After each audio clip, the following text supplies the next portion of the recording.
name is Brian Burns, and I grew up in the northwest suburbs of Chicago. I met a guy from the country of Sudan. He shared his story with me, and it was something that I'd never heard of before. I had heard of the country, but I didn't know what was going on there.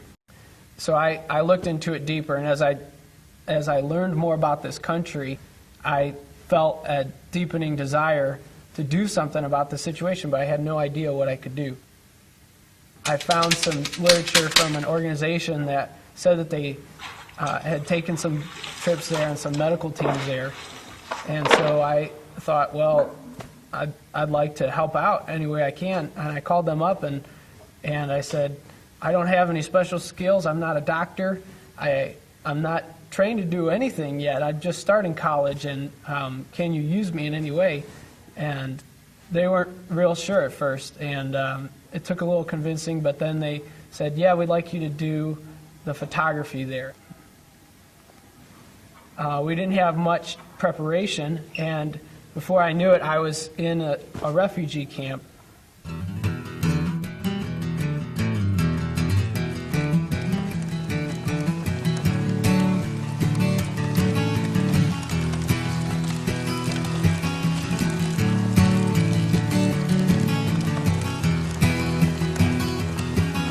Sometimes I wonder how we sleep at night.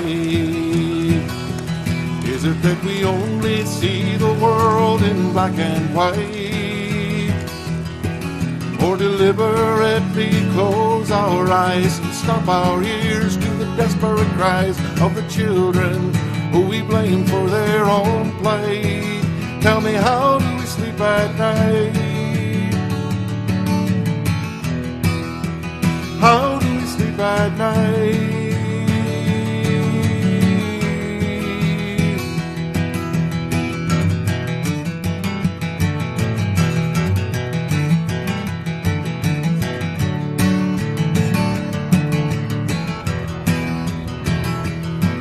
Why do we insist there's nothing we can do? Is it that we only see the world in black and blue? That in every game there's a losing side, that the one folks play with the loaded dice. We have to play, but we don't get to make the rules. There must be something we can do. Something we can do.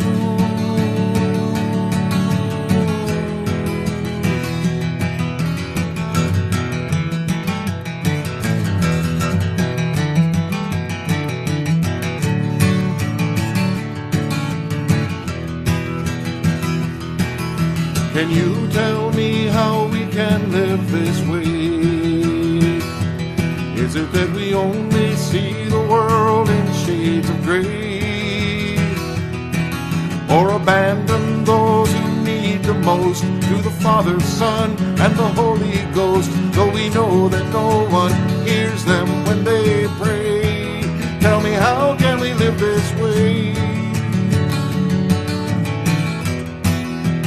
How can we live this way?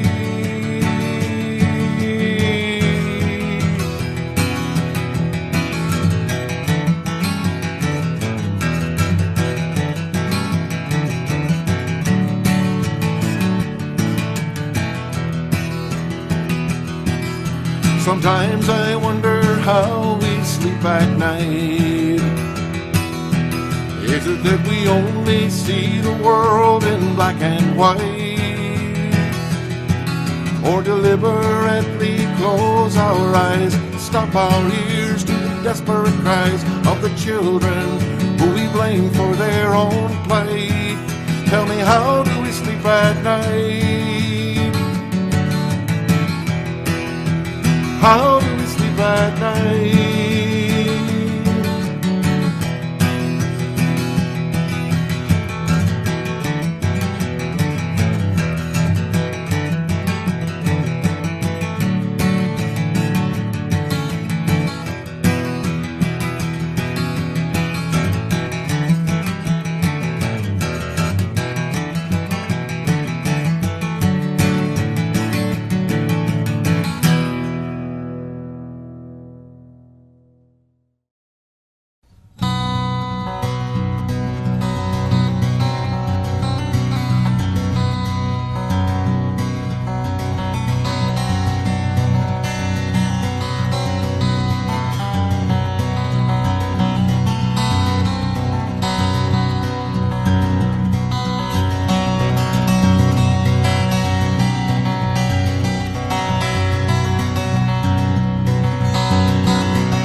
We landed on the dirt in the village,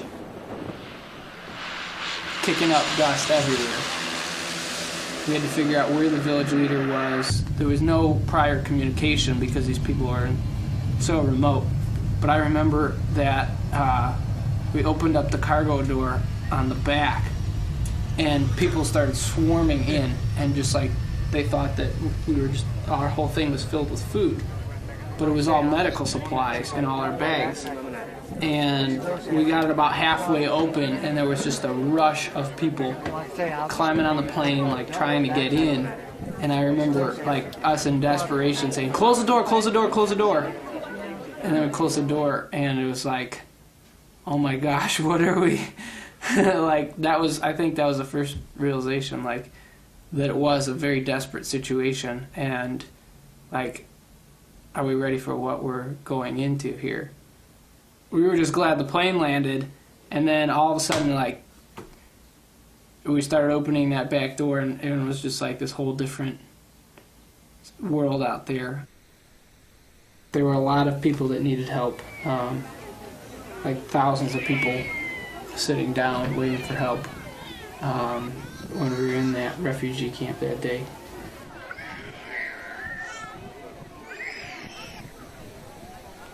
They've been refugees for a long time.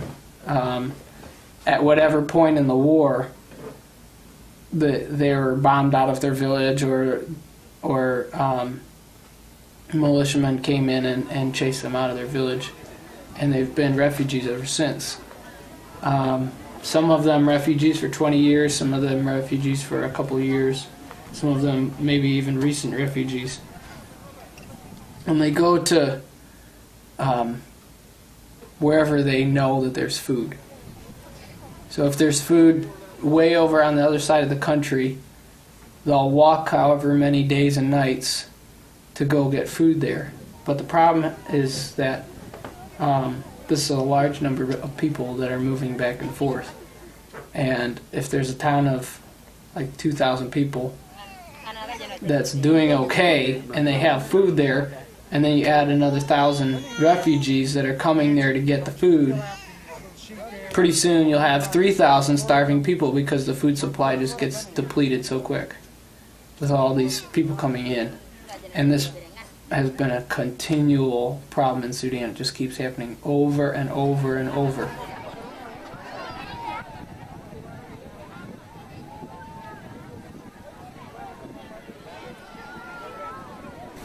I remember being drawn to this boy in particular. It took a little time to work with him, but we fed him, we gave him medicines, tried to play with him, but he was, just real lethargic and didn't have energy to really move on his own too much. But just after a little time of working with him, you can just see the change in his face. In the end, his eyes look perky, and he's starting to come back. It's just neat to see restoring a person, and just the little bit of effort that it took for us.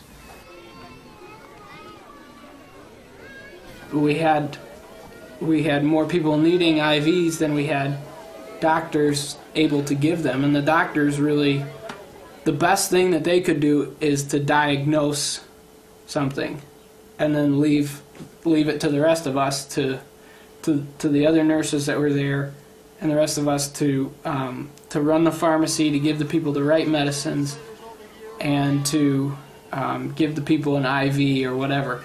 It was hard to work with that and to find the vein and to do it right. And I had nothing to practice on or do anything. But I mean, if you think of it here as like you're putting an IV in somebody's arm, and they're going to, if you don't do it right, you're going to get sued for malpractice, and the person's going to be really angry, and you're going to cause all these problems, and you've got a person that might not make it through the rest of the day, and they're very desperate, and they can barely move, and they're just very lethargic. It's just like you just do it. You don't think about They're not going to argue. They need it, and there's people behind them that need it too. And so you just do your best to try to find the vein and you know, try to get it where it needs to go, and then help the next person.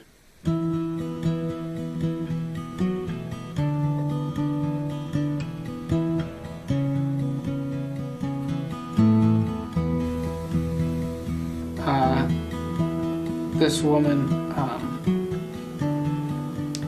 I'm pretty sure she had AIDS, and she had what the doctors called Slim's disease, which is just you slim down to nothing and your body kind of wastes away and you end up dying from starvation.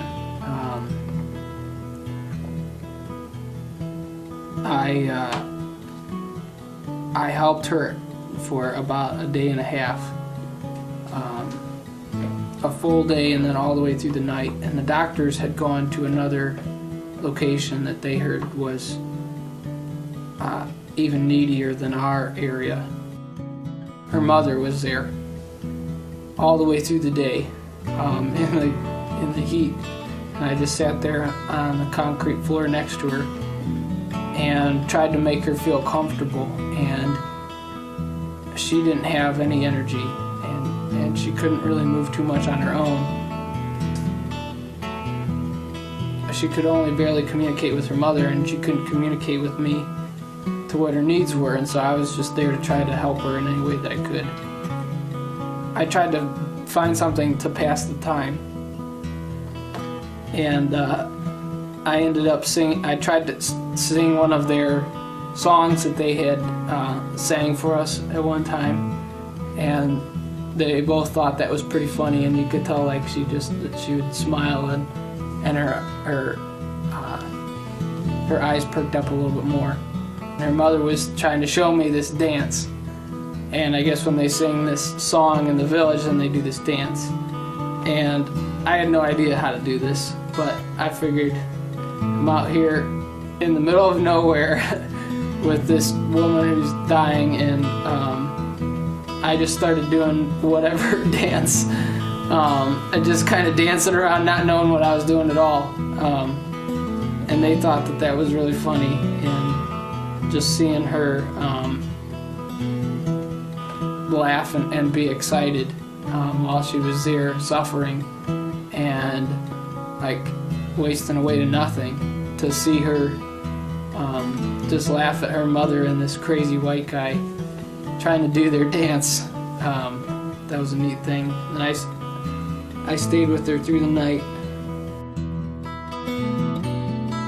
And her mother kept trying to take the IV out and end her suffering, and I kept putting the IV back in to try to keep her and see if the doctors would be able to do something when they got back, and they were coming back the next day when we were leaving.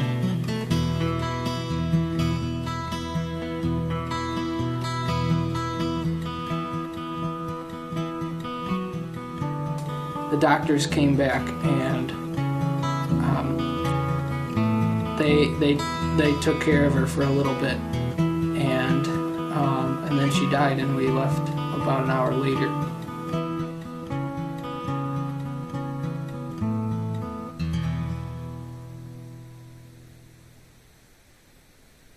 They are the strongest people that I've ever met. I just picture the children, and they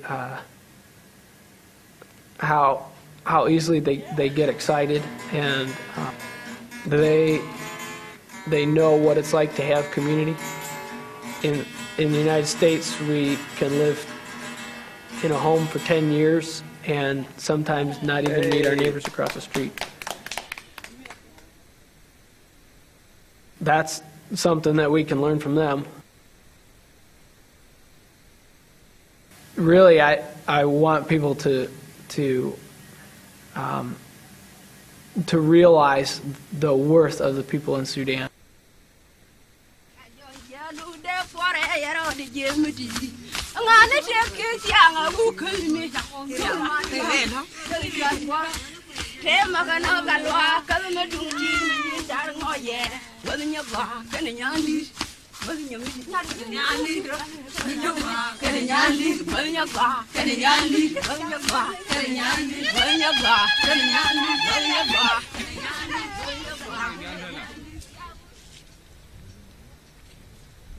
The people are farmers, and at some point in the war, the Arab militia came in and put landmines all over their fields where they were farming. And after seeing a couple people lose arms and legs, they decided they can't farm anymore. They had no way to uncover these mines or get rid of them. That contributed to the famine. Most of the starvation didn't come from just the fact that there wasn't enough rain. It was more that they were being starved deliberately by the people that were trying to perform the genocide. 2 million people were killed before Darfur was even talked about. That's 1/3 of the Holocaust. They were bombing schools and hospitals. It wasn't just one army fighting another army and people getting caught in the crossfire. It was one army fighting the people, women and children, whatever, not even following the rules of war or anything like that, but bombing schools and going after them, and doing it in just like horrific ways. I remember when we were flying over the countryside, we'd see there were visible like tank tracks just going all the way in a straight line just across the countryside, and you'd see the tank tracks go through the middle of a village, and then you'd see all the their mud huts, and they were just black charred spots from where they had been burned, and all the people were scattered and gone from that, and it was just, you know, an abandoned village. They would like line the people up in a row and make them lay down, and then they'd take a tank and just run over everybody in the village, or they'd just set their whole village on fire. They had 55-gallon drums, and they'd fill it with random pieces of shrapnel that they'd get from a junkyard or wherever. And then they'd put the little detonator in the middle, load them up in these cargo planes, and then fly over a village, and then once they were getting close to the village and they could see it, then they'd turn the plane and go a steep bank up and open the back door, and then everything would just roll out the back.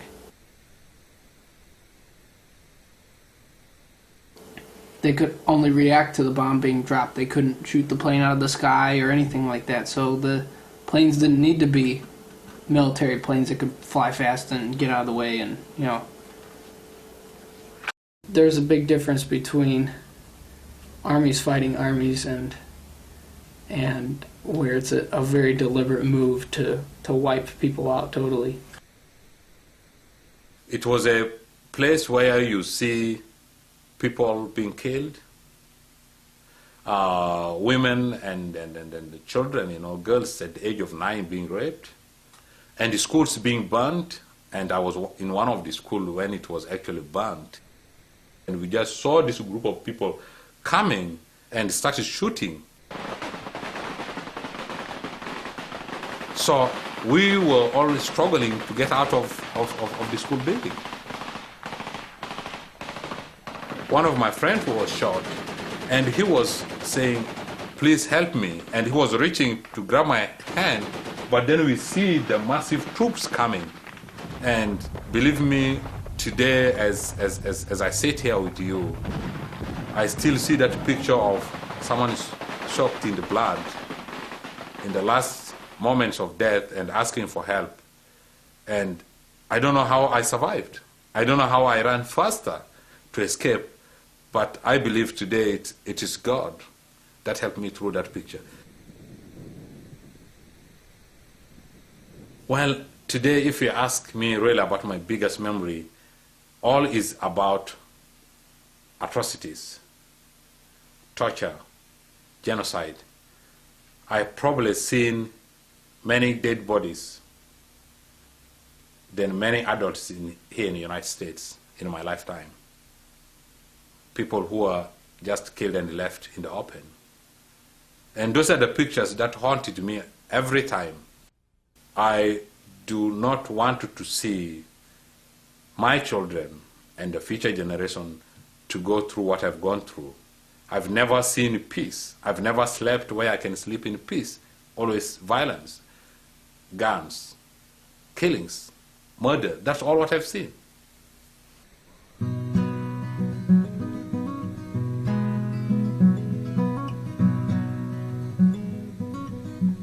I left in the morning, going to school, thinking that my parents thinking that I will come back. And around 10 a.m. in the class, the government just came with troops, and they were jet too, and they were bombing in the district I was in, a place called Piet, and everyone was just like running. And it was really hard. There was nothing to eat, so there was a lot of starvation. People really died there. I seen thousands of the young men my age, and some were like below my age. And at that time, it was really hard for all of us because there was no like an adult, so we have to take care of ourselves, burying the dead one. And right there, I met with my uncle after that, and I was with him, and he was taking good care of me. And he joined, he was having a rifle. And we were together for 1 month. He was the one shooting animals when he see the animal, and then we eat it. And after that, we went to other tribe in the area. And this tribe, they want a gun from him. And what happened, they call us and we sit down. And when we sit down, they call him out and they told him that, put your gun down. And he put his gun down, and then they tied him up on the tree. And then they shot him. And after another month, I ended up in a refugee camp in a place called Itang, Ethiopia. And I stayed there for a number of years, 6 years in Ethiopian refugee camp. That was like 3 months. It took me 3 months, to work from where I was born, southern Sudan, to the border with Ethiopia and Sudan. And many Sudanese are coming, many refugees are fleeing to Ethiopia and other countries as well. And our number kept growing and growing and growing until we reached about 17,000 boys. We stayed there by ourselves, and the UN just provide food to us. And that's where the term Lost Boys started off. And get out in 1991 when the war broke out again. The Ethiopian government got in trouble, and they kicked the regime out, and the new government came in and they get us out, they kick us out. So we had to leave the country, coming back to Sudan, and the enemy was like after us. So it was not really easy too. At that time I was leading one of the group, about 1,500 boys. So there was a river between Ethiopia and Sudan called River Gilo. The river overflowed. Many people died at the time we were crossing the river because Ethiopian troops were shooting on us, and crocodiles were eating other people as well. For those who don't know how to swim, they drowned. Some of them were eaten by crocodiles. And we end up in the border of Sudan, a place called Pashala. Took us another 3 to 4 months to come to town of Kapota. Again, the government started bombing us there with Antonov, dropping all these bombs, and we went to Kenya. The government of Kenya moved us to a place called Kakuma refugee camp. So we had to come to Kakuma, and in Kakuma there was nothing. It was a desert.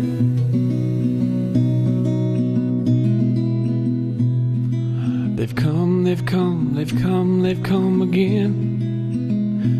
They're here now, like they were back then.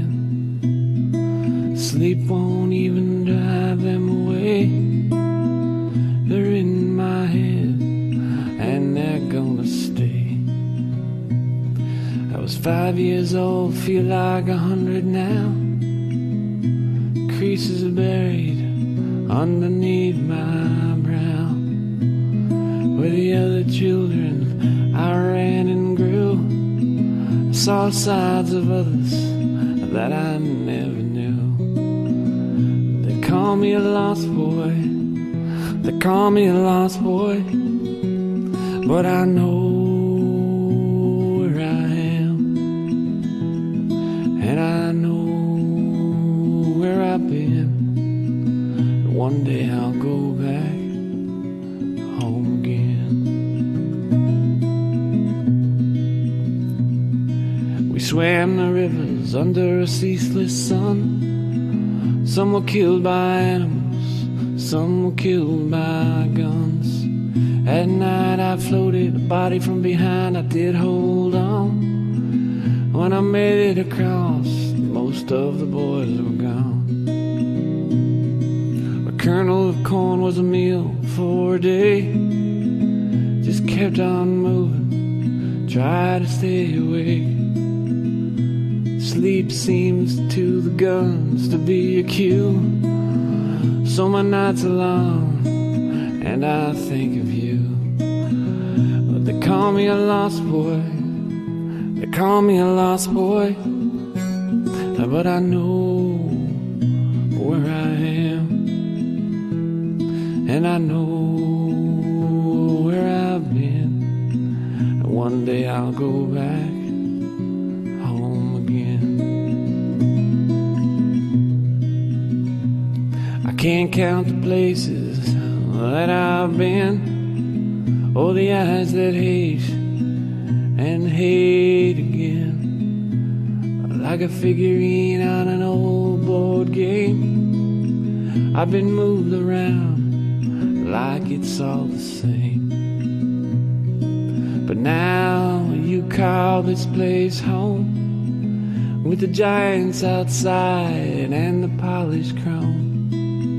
Sometimes I get dizzy when I look to the sky, but the rain will wipe the tear from my eye. Did the blood of the river wash my sins away? Is there a God in heaven who thought that I should stay? From the rape and murder of my family I ran, and they call me a lost boy from Sudan. When I see their faces, my eyes grow numb.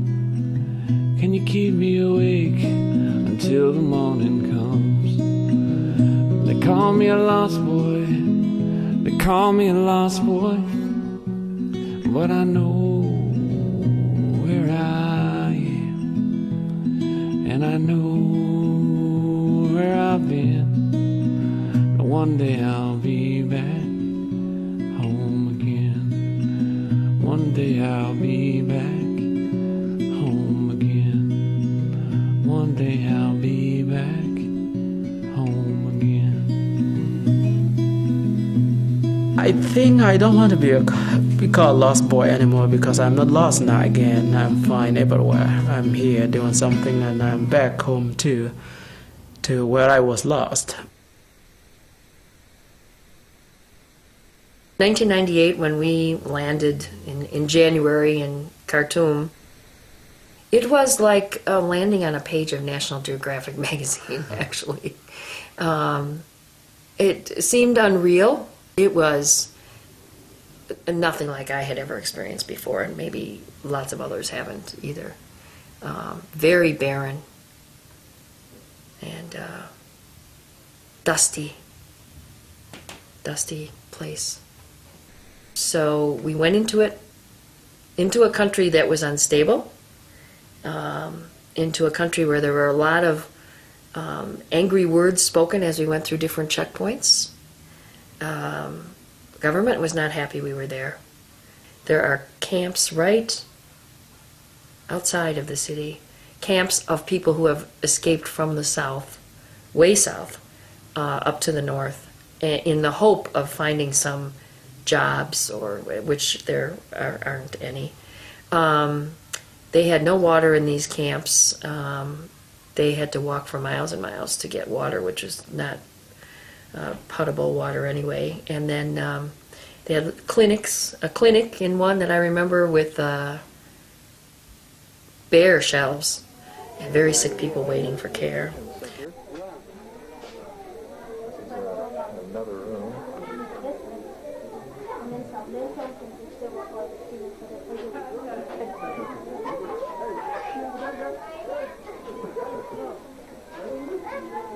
And we heard their stories about how their families were separated and jobs lost.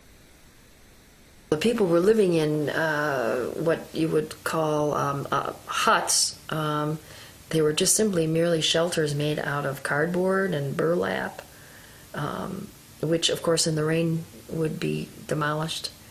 They were really tattered. It was very inadequate. No vegetation in these areas at all. And these Southerners came from rich land, very rich, green, lush land with fruit trees. And now they've been forced for years to live on dusty, sandy desert land. Those children who had such open smiles, and they wanted us to take their pictures. The children would gather by the 20s, the 30s, and but they all were the runny eyes and the coughing and the very thin, almost bony arms and legs. And another thing that really just came to mind, the children carrying children. The war really ravaged the women and the children. It wasn't until 2001 that I was aware that the Lost Boys would be coming to the United States.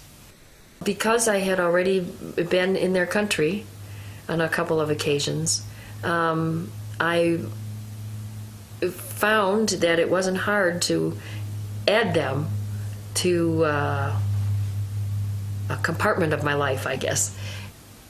I needed to receive them here. Part of that goes with the hospitality with which we were received in a country where people have nothing.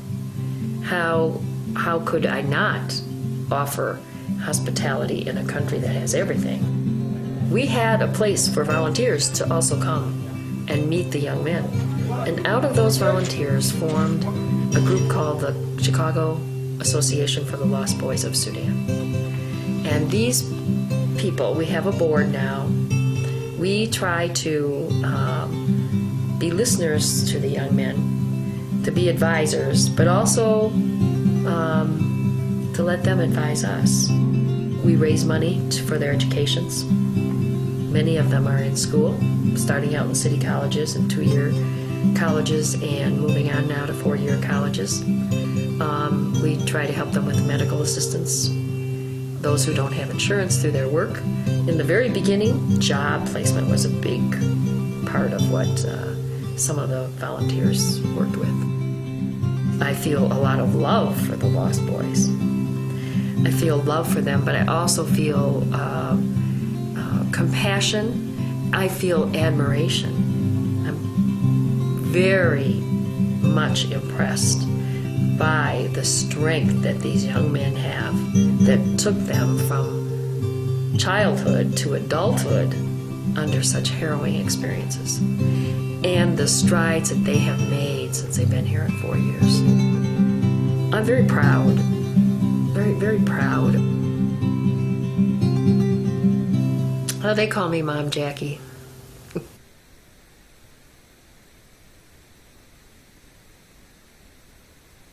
So the Comprehensive Peace Agreement was signed January 9th, yes, 2005.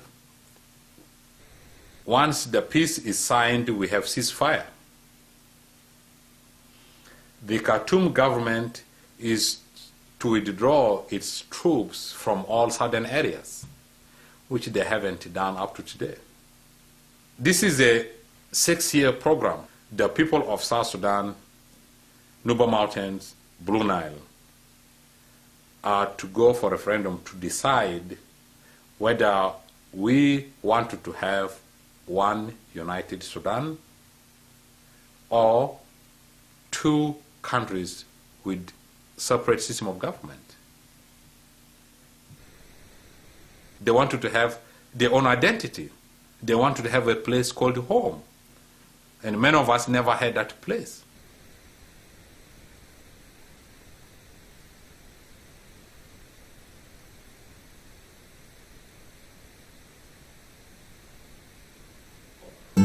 Dr. Gering represented hope for the whole of South Sudan, Nuba Mountain, Blue Nile. And the first news we heard was really like, you have blackout, like everything that I personally dreamed of, and many of folks from these areas dreamed of, is suddenly disappeared, just vanished. This is a man who fought from 1983, one of the founding fathers. Now what happens to our peace? Because he is kind of the link, if you like, between Southern Sudan and Khartoum government and the international community. He holds the peace. And here he's gone. We need justice. We need justice. Where is human rights? Justice. We need peace. We need peace. And his death was really like a great loss. He is seen like Moses, Moses of South Sudan. It's like the Martin Luther of the United States. It's like Abraham Lincoln of America that brought freedom to people. And he is like father to me personally.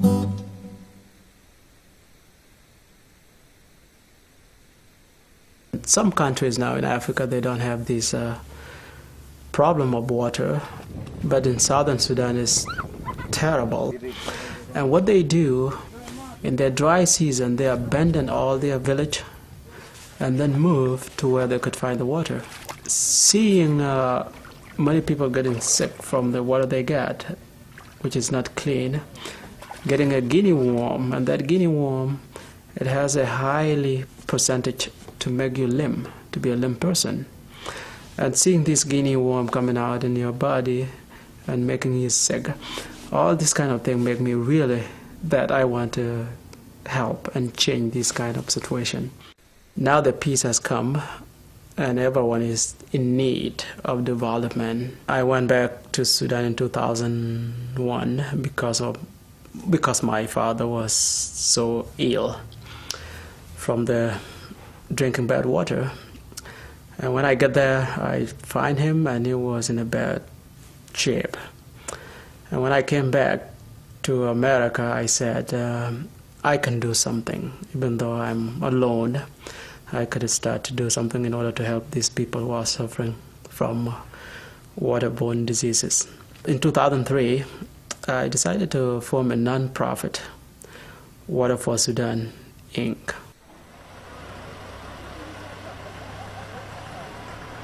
And most of the wells I drill range from 75 to 80 meters deep. I accomplish 5 wells. And these 5 wells are serving about 17,000 people. It will eliminate the disease they get from drinking in the pond. That's one. And also, two, will make them stable.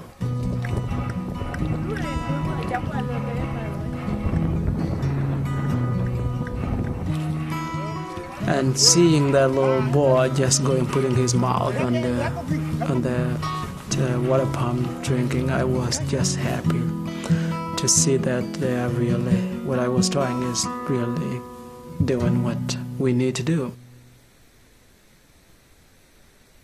There's another young man who has been able to be married, and he is his wife is still in Sudan. They met in the refugee camp in Ethiopia many, many years ago, and over the years have come to know they wanted to be man and wife, even though he's here in America. He hadn't seen her for 10 years. In the refugee camp in Kenya, that's when I became to know her. In 1994, that's when you get to the camp. And then after when we were in Kenya, then she had to leave to go and join mom and dad in Khartoum. When she gone, that drive me crazy. So I left the school and said, okay, well, I'm not going to go to school again. 1996, she sent me the picture. That picture, I'm still having that picture with me. With the letter, she wrote me a letter saying that, hey, I heard that you just dropped out of school and you keep like sending me, because I used to keep sending her letters. And she like, you keep sending me letters. If you are not going to go back to school, I don't think that there will be a time that we will become like a family. Simply because my family will not accept you. They need somebody with education. Their letter turned me back, then I had to go back to school. I went back to school again until I finished. If I'm going to be somebody in the future, it is her. If she could have not wrote me that letter, there could have been nothing to take me back to school. So when I first get to the United States, the first dollars I got, the first dollars that I received in my hand, what I did, I went to the store and buy a phone card and call her. And luckily enough, I called her father's phone number, and she was the one to pick up the phone. I was able to speak on his behalf to a relative. And she called and everything, and they believe, okay, if the white lady talking about me, and I just get to America, I must be a good man. And that's when they even asked me, how did I know Jackie and all this, and I say, yeah, I just met her, and she's a good lady. And they say, okay, Jackie, keep talking about you. As I become a permanent resident, I can go everywhere in the world except Sudan. They went through the process of the traditional marriage in Khartoum. While he was here in the United States, the marriage was approved there. I left and went to Kenya, and a week and a half after me, then they came there, and we went to the church official, and our wedding was on the February the 19th, 2005. Or just cause, why did you not rejoin? You must declare it now. Thus,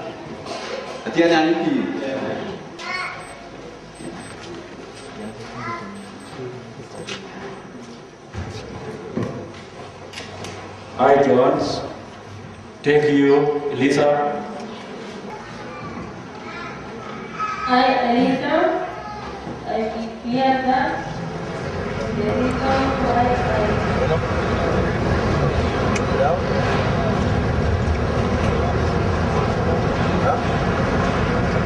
Mama Jackie, In the Gap bag. Jackie.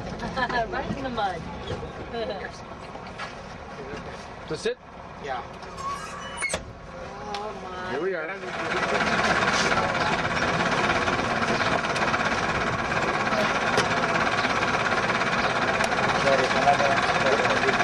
Thank you. Here we are.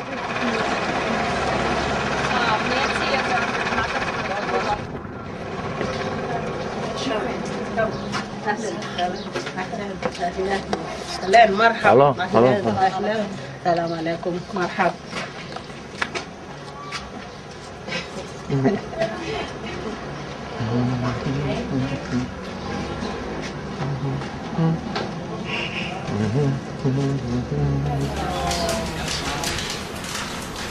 then open your camera as well.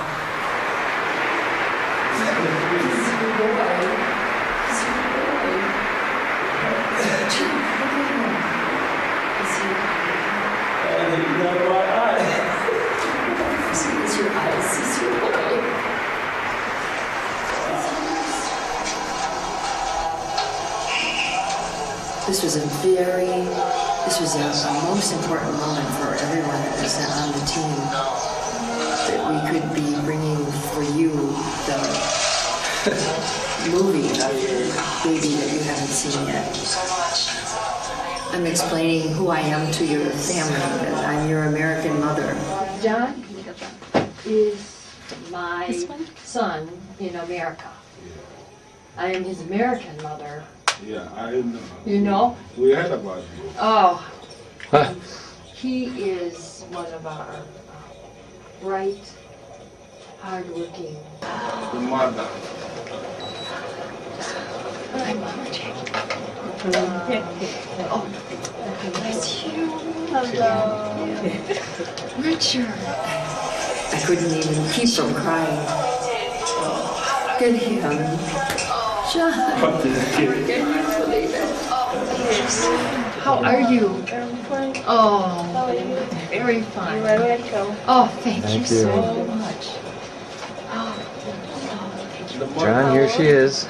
Here he is. Yes, we met in There you are. You wanna? Yeah. Wonderful to see you again, Mama Joy. Thank you. Thank you. Be safe. That's what I was. Thank you, thank you. So, John. Richard, you are handsome. Like your daddy. Your daddy loves you. He says hello to you. He will be so happy to see you. Come into the picture with me. Oh, this is just. Only God can make this happen. What do you think, Richard? It's a toy from your daddy. Yeah. So Richard has his first cow, so he can be married. Let's go. He's got his first cow.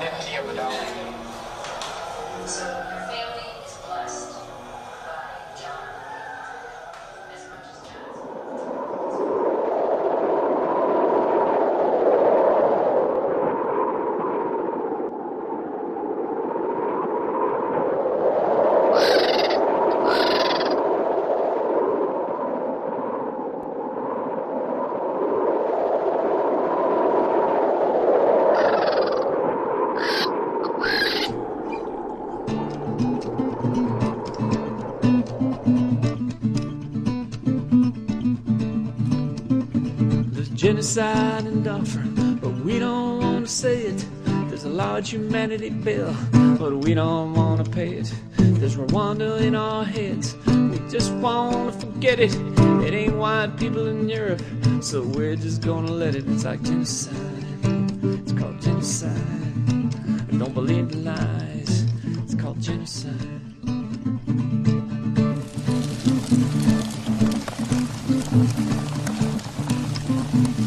You ain't looking out the window, they don't want to come out. There's no air conditioning in Sudan. It's like hell with the sun out. Land can be deadly, land can be scarce. It's like little pots of gold, but cleansing is a solution that'll never grow old. Genocide, it's called genocide. Don't believe the lies, it's called genocide.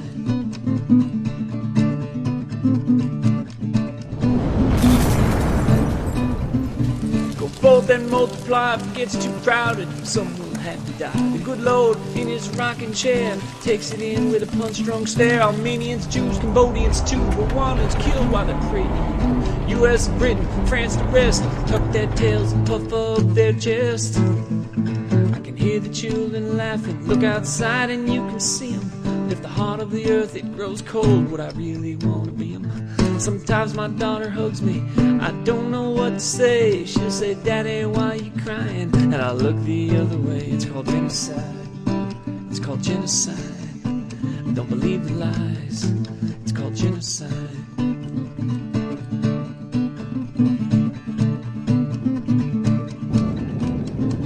Go forth and multiply, if it gets too crowded, some will have to die. The good Lord in his rocking chair takes it in with a punch-drunk stare. Armenians, Jews, Cambodians too, Rwandans killed while they prayed to you. U.S., Britain, France, the rest tuck their tails and puff up their chest. Well, there's genocide in Darfur, but we don't want to say it. There's a large humanity bill coming, but we don't want to pay it. It's called genocide, it's called genocide. Don't believe the lies. It's called genocide. It's called genocide. I concluded that genocide has been committed in Darfur. Genocide may still be occurring.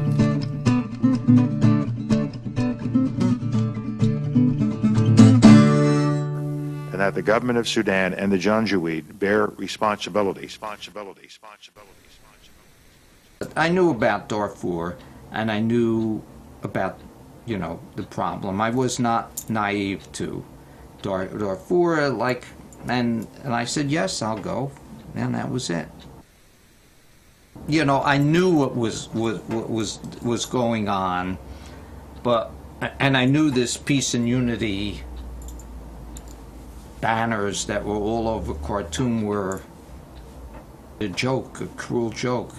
But it still was so much different when you're there and you're facing this every minute, eyeball to eyeball, so to speak. I was not naive to bad situations. A year in Sri Lanka, I'd also been to the Caucasus, the area between the Republic of Georgia, Chechnya, Abkhazia.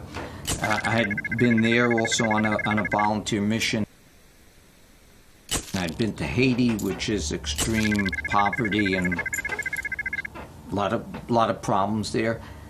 But when I got to Darfur, I don't know whether it was the fact that it had been 4 years since I had been out. I don't think it was the time frame, the 4 years of being, let's say, in relative comfort of New Jersey.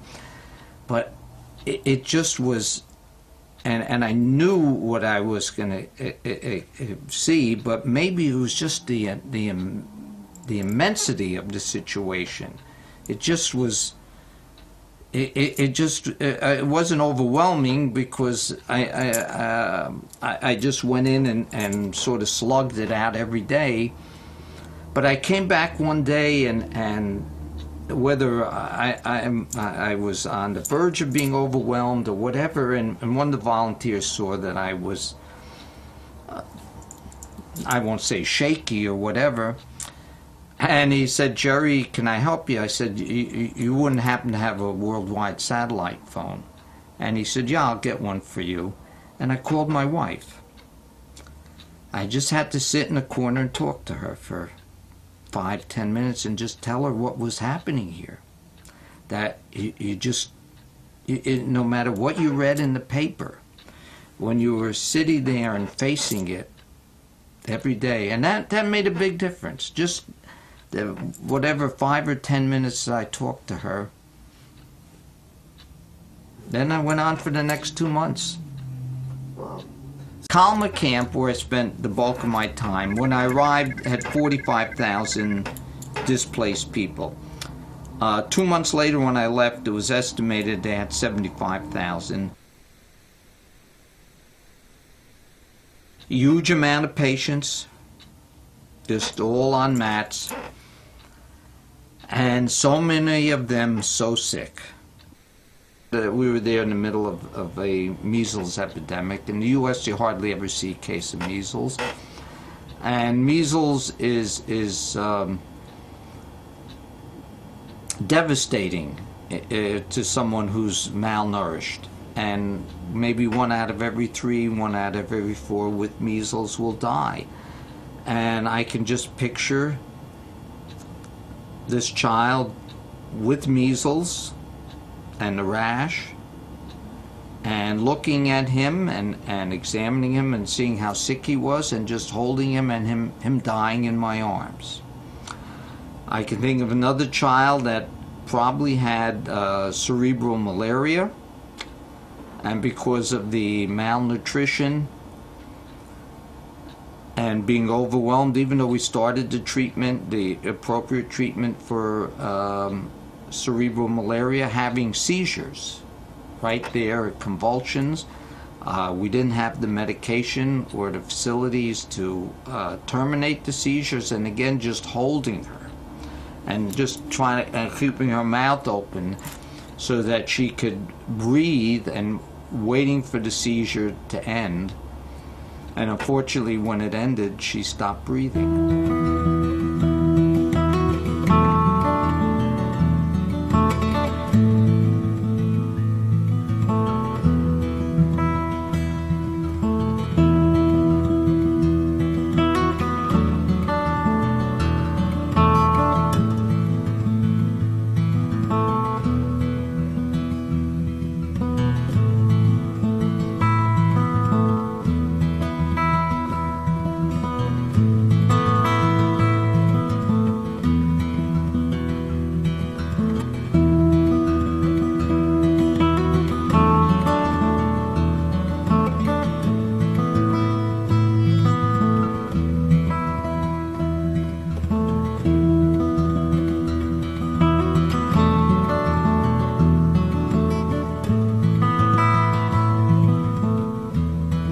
This child was 2 and he looked like he was 102. That was my statement when I first looked at him. I mean, look at those sunken eyes. I mean, look at that look on his face.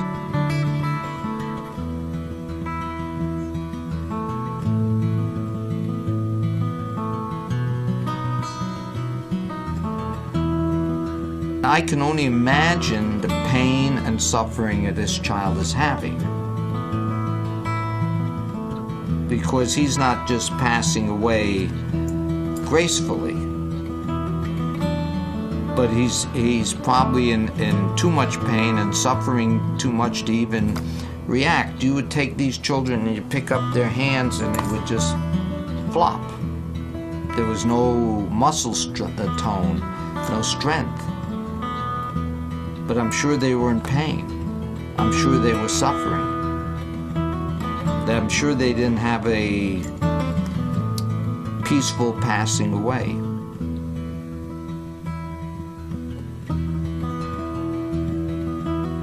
No one should live this way. No one should have to go through this. This is out of bounds, if that's a correct word, or it's beyond the human experience.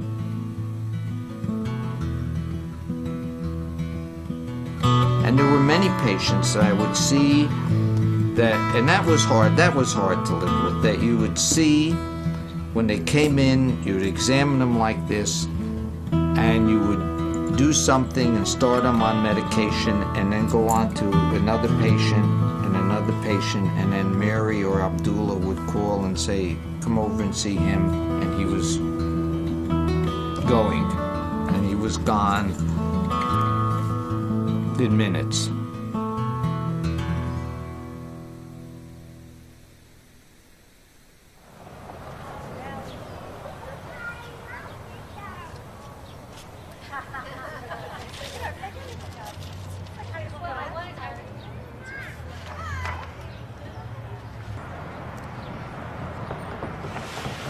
Well, I decided to have an open house to raise awareness about Sudan and what's going on there. I made these signs for my yard, and I also wanted to have people write letters to their senators and representatives. I think first I wanted other people to know what was going on, because when people actually know, I think they want to help. They want to do something. And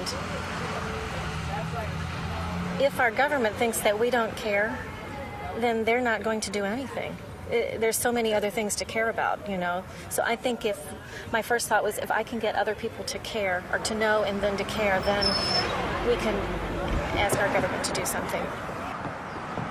I've never done anything like this before in my life, and I was amazed at, once I started and took the first step, how easy it was and how much people want to help. I didn't know where Sudan was. I knew there was something going on. I didn't know what it was. I was frankly very ignorant. I was sitting at my desk at work, and I would always read the New York Times headlines every day, and I saw that Nicholas Kristof, who I like very much, wrote an article about genocide, and I didn't know what he was talking about. So I saw the headline, I went into the article, and there were pictures in the article about, you know, people who were killed. And there was one picture in particular of a baby face down in the sand, and I can remember that this baby had these little tennis shoes on, and it was obvious that this baby was well loved and cared for, except that it was dead. And the caption next to it said that what they couldn't show us was the 5-year-old brother of that baby was dead also, but he had been beaten so badly that his face was missing. And that was very upsetting. It's unimaginable, actually, that something like that happens. And it was happening every day, and this was a common occurrence, and I just thought, I didn't know what to do. So I was just kind of sitting there crying, you know, at my desk.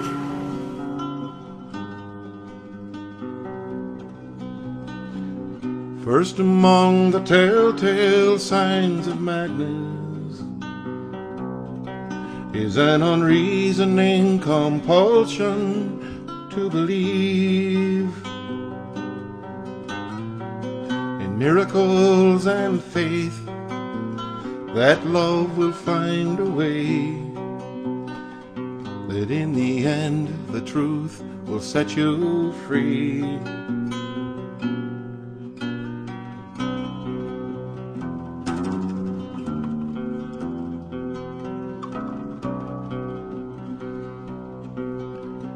So each night, while the stars hang in the blackness, a billion frightened voices beg for peace.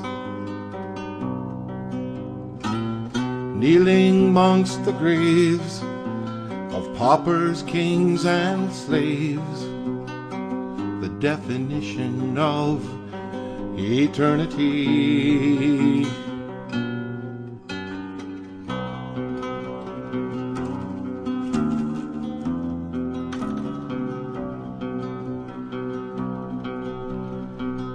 When no answers fall from heaven's vastness,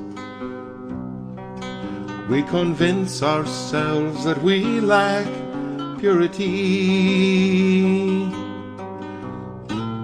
that we're unworthy and unclean. That's why God remains unseen, why we stand alone in our time of need.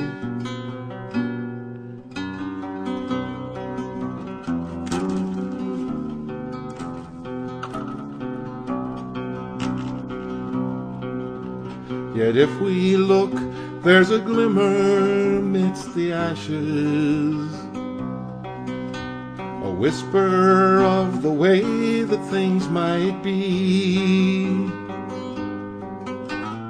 the laughter of a child, a young bride's happy smile, the golden glow of sunrise o'er the sea.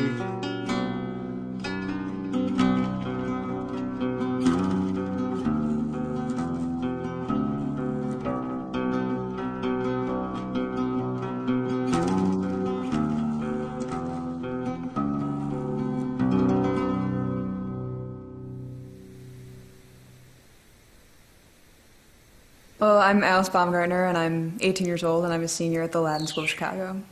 Well, I've been really involved in African issues ever since middle school, basically, and I'd especially become interested in genocide when I was in 8th grade, and I read Philip Gorovich's book, We Wish to Inform You That Tomorrow You'll Be Killed with Your Families, while we were doing the Holocaust unit. And throughout the entire unit, our teacher never mentioned that there were more genocides going on. And no one else in my class had ever even heard of Rwanda. And everyone kept on saying, you know, never again, never again. And I thought that was so hypocritical.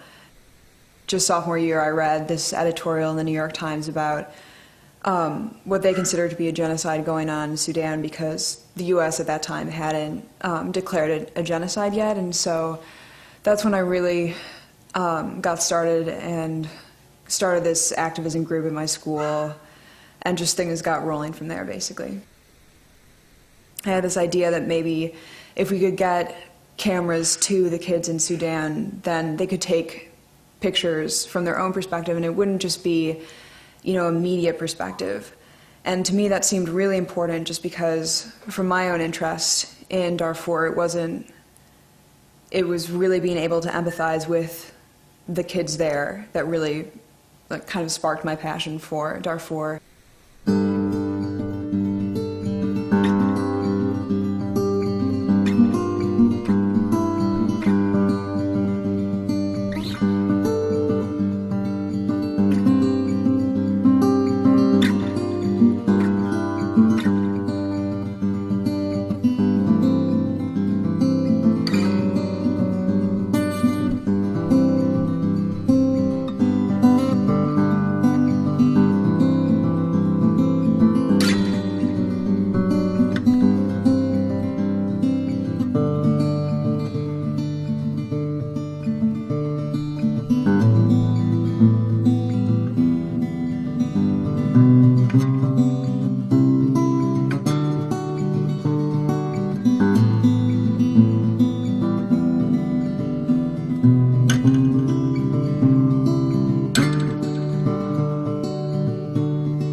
the kids in these pictures aren't just, you know, they aren't the kids on the TV commercials who are trying to get you to give money and they're just some faraway African problem. That there are real people who are really suffering and who need help.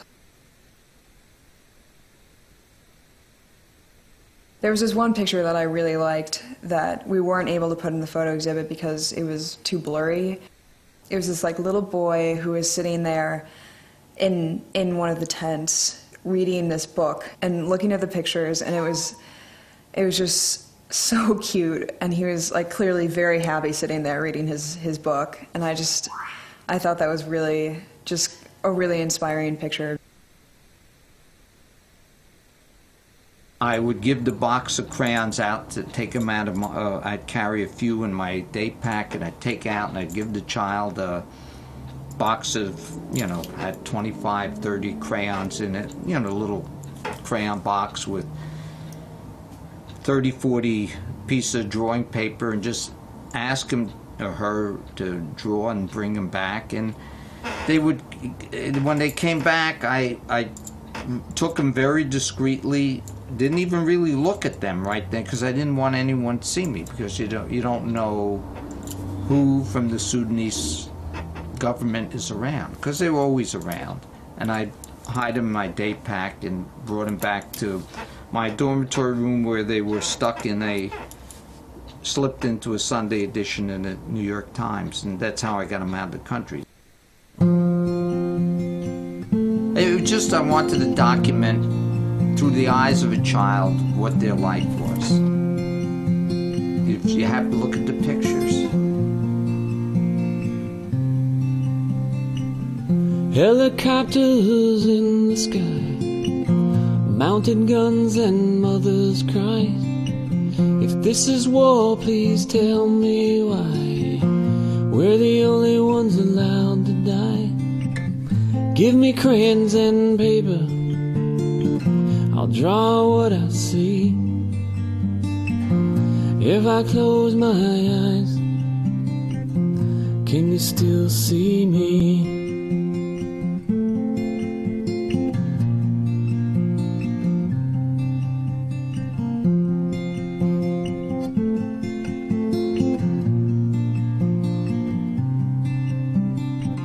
Again we all scatter at night, at daylight hope to reunite. Oh, the prayers I do recite, maybe we should all rewrite. Give me crayons and paper, and let me rest my head. Then I'll draw you pictures where nobody is dead.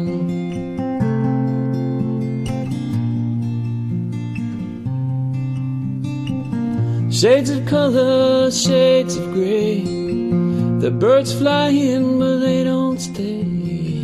The blood in red, the guns in black. You can't draw the screams, you should know that by now. By now.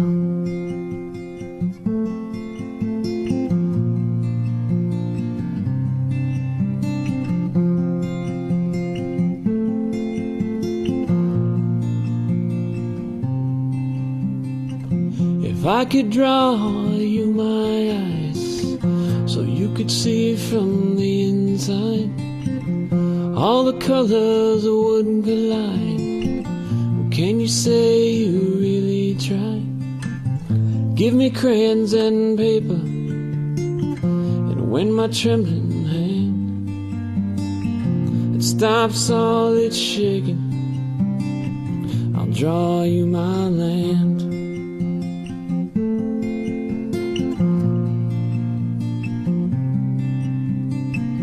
Shades of color, shades of gray. The birds fly in, but they don't stay. The blood in red, the guns in black. You can't draw the screams, you should know that by now. By now.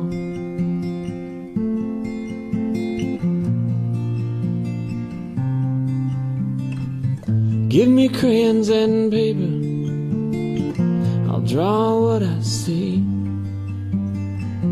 If I close my eyes, can you still see me?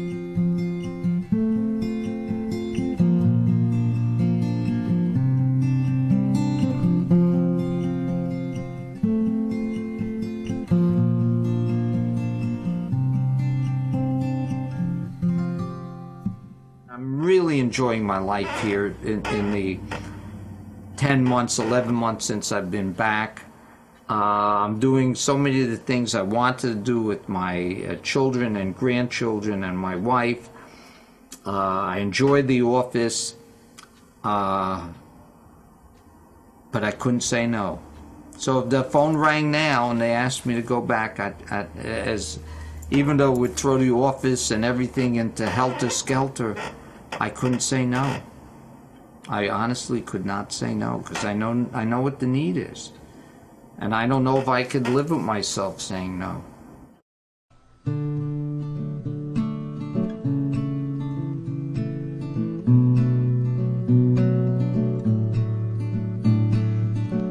There must be something I can do to take better care of you.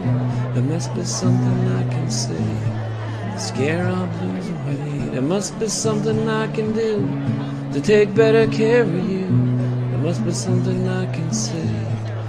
There are enough of us in this world, there are enough of us in America by itself to do something about everything that's wrong in the world. The signs all say don't come in here, lead from hope and back to fear. Well, just take my hand, my dear, and we'll burn it. I'm one person. Correct. And I did something. It meant that one person can do anything. If you really have a great heart you want to put in it to do something, you can do it. You're not going to change the world. I'm not going to end the conflict. But maybe I'm going to impact on a number of lives. They've stolen it away. I have a mind to get it back. Along this road and railroad track. This is one problem that we need to focus on, because it's something that is so atrocious that if we don't stop it, we're just continuing that precedent that, you know, genocide is an acceptable form of statecraft. Nelson Mandela made a difference. Martin Luther King made a difference in this country. You as an individual can make a difference, because by you can start. By your neighbor, you go to the next person, and then you have a handful of people getting involved. And I think we have opportunity right now. One person can save one person. That's enough. Stars get a light from someone. There's a reason that they shine.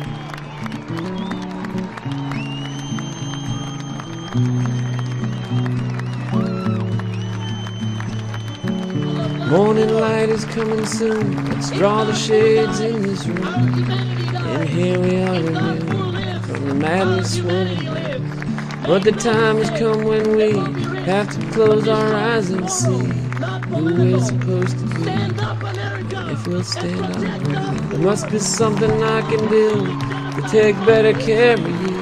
There must be something I can say to scare our blues away. There must be something I can do to take better care of you. Because it's always good when you help someone and see that whatever you did, it changed their life.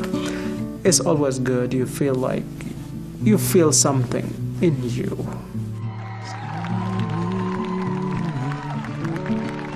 Like it says in the Talmud, who saves a life saves the world. Do you ever hear that? Maybe that's what it's all about.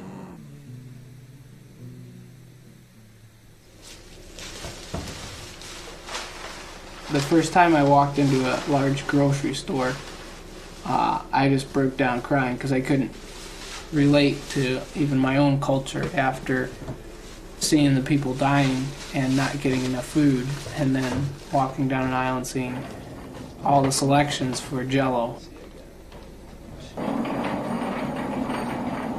if you could just meet a Sudanese person, I think it would help you understand their people more, and you'd see their worth and their the unique flavor that they bring to the world. In some small way, I was their voice here in the United States, and I was available to help them, and that just gave me a great sense of purpose. Anybody can make a difference. It starts with the small things.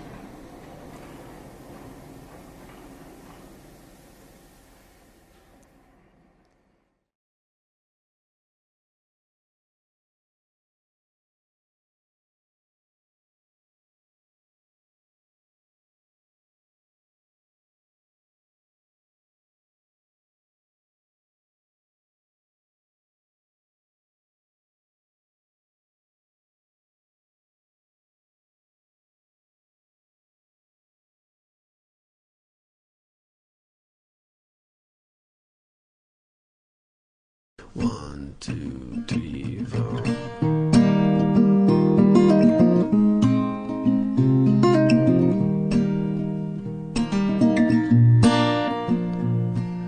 You say we remember, tell me how. You say never again, do you mean it now? Get off your knees and breathe the air. Who knows what you'll find down there? Your eyes still say you do not care. Tell me how. Tell me how. You can't feel the pain of others. Tell me why. Only tend to your own fields while mine die. But the rain that washed my fields away will not spare yours on Judgment Day. Still no fear that you betray. Tell me how. Tell me how. Tell me how your hands remain so clean and so still, while mine tremble like a frightened child doing God's will.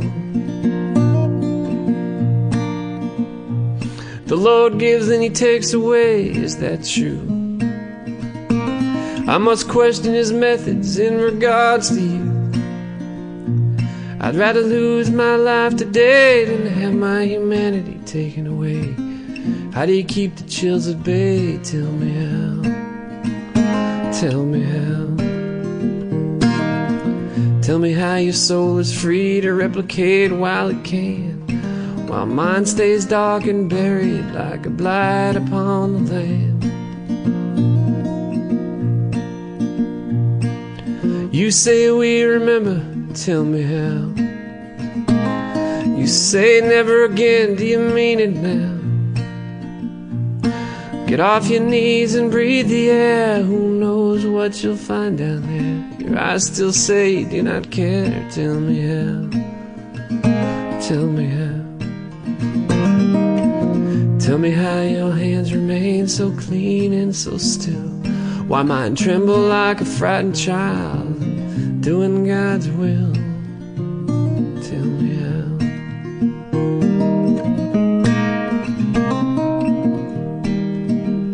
Tell me how.